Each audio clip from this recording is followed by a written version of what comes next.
Fed up of floor robes, driven to distraction and drowning with doom boxes? Tired of living in chaos? Welcome to Decluttering Untangled, how to declutter when you're overwhelmed, ADHD or autistic. I'm going to help you uncover the secrets to decluttering, no matter what hurdles you face. You'll discover how to declutter, de-stress and transform your world. I'm Heather Tingle, reformed hoarder, neurodivergent declutter queen, and your guide through the maze of mess. Let's get untangled.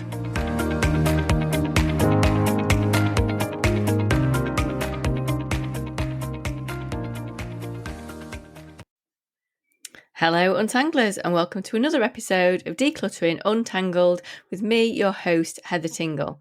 Now, thank you to those of you that have been sending me fan mail.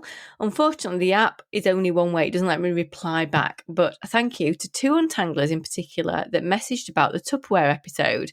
So the lovely Alice wrote in and gave me feedback that that they do indeed use the tiny little pots for taking wet components of a packed lunch, something I had never even considered, mainly because I rarely go into the kitchen except to make a cup of tea. So I'm really glad that you use them, Alice, and they are not being unused in that cupboard of yours. So I'm really sure that if you didn't use them, then I would hope that after listening to that episode, you would let them go. But I am glad you have found a way that it works for you. Also, massive thank you to the fab Sarah that let me know that shaking a kitchen roll with dish soap in the container, if it's stained, absolutely does work if it is fresh. So that is brilliant to know that it's not a random thing on the internet that isn't true. It is a random thing on the internet that is true. That is really great to know. So thank you for messaging, and I am glad that you are loving the pod. Now on to today's pod.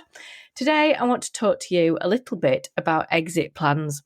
And if you need a refresher, then episode 9 is the one all about getting items out of your house once you've decided that they can go. Now, this is an extension to that episode almost. So after working with a few clients over the past couple of weeks, I want to talk to you about the positives and also the negatives of getting someone else to take the discards away for you.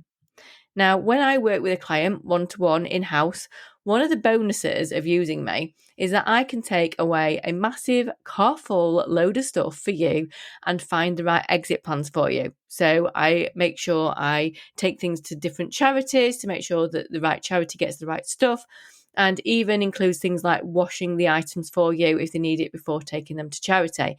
And that's because in my world, I want to make it as easy as possible for you to let things go. And that's because it's removing one extra barrier for you to get it out of the house. So I am happy to do that. Now, obviously, unless you're local to me, and the fact that I cannot clone myself is not an option, but there are other options, like asking a trusted friend or a family member to take things away for you, or using a company like Anglo Doorstep Collections if you are in the UK, that will take a host of items from your doorstep. Now, I'm going to talk about why it's a good idea, but I also want to say why you shouldn't do it. So, if you are not 100% certain about letting stuff go, do not pass it on to someone else and then regret it. That is the last thing that you need. If they themselves have got issues with clutter and the items might not make it out to a charity or an exit, do not pass the problem on. Sometimes we need to be the ones to let things go fully as closure, and it is part of the decision-making process. So if you do this all the time and get somebody else to take things away, I think you're missing a vital component of decluttering, which is not helpful. And it will not help you in future if you get reliant upon that exit.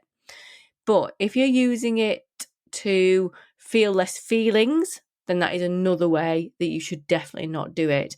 You should never be afraid of feeling the feelings. Always feel the emotions. Even having a cry when you let things go is such an important step, and it's a really important part of that process that it's really not helpful to shy away from. You're missing one of the biggest bonuses almost is processing it through your feelings. So if any of those apply to you, do not use this as an exit strategy. However, in the early days, when you're seriously overwhelmed with stuff, massive overwhelm, and you need to get volume out of your house, it can be a really important way forward, and it's almost like a quick cheat sheet really to get things out. And let me tell you why it's so useful. So it's not just useful because it's getting someone else to do it for you. It's useful because, let's face it, most brains, and neurodivergent brains in particular, can struggle with micro decisions. So making a million different decisions. So decluttering is making hundreds of decisions in a row. When someone else removes the stuff, it bypasses the need for you to make one more decision. And we often want to find the perfect destination for an item, and letting someone else handle that relieves that responsibility and that perfectionism trap while still honouring the items and getting them to good homes. So that can be a real bonus. It can also feel quite more official and less irreversible. So when someone else removes it, it is final, it is done, and it's not like you can change your mind because you can't go and take things to charity shop and then come back in and buy them, or go back in and go, actually, I've changed my mind, because someone else is doing that step for you. You don't know where they are. So that finality can be quite freeing. But those of us that are control freaks, it can feel quite scary. So you need to be a bit careful with that one. So are you totally happy that once it is gone, it is gone and gone for good, so that you're not stuck in an indecision loop of, I know this needs to go somewhere, I can't find the perfect exit for it, I'm not quite sure where I should take it to?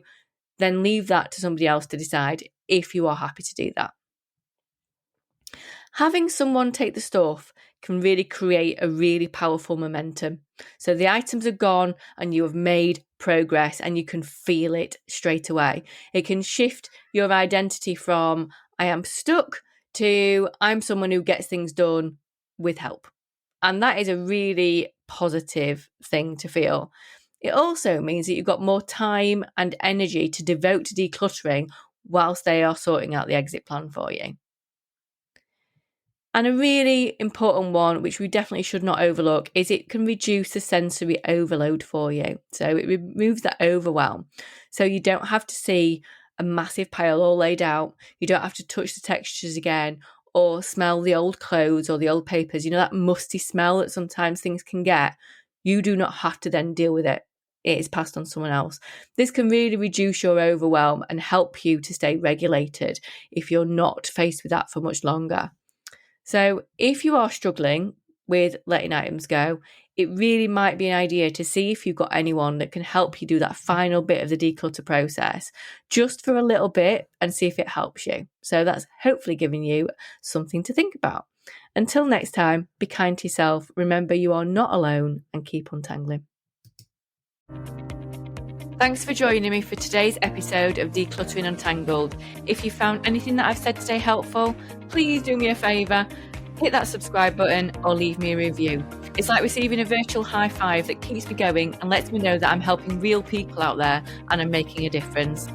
Please remember, you're not alone in this. I'm building a community of fellow untanglers over on Facebook.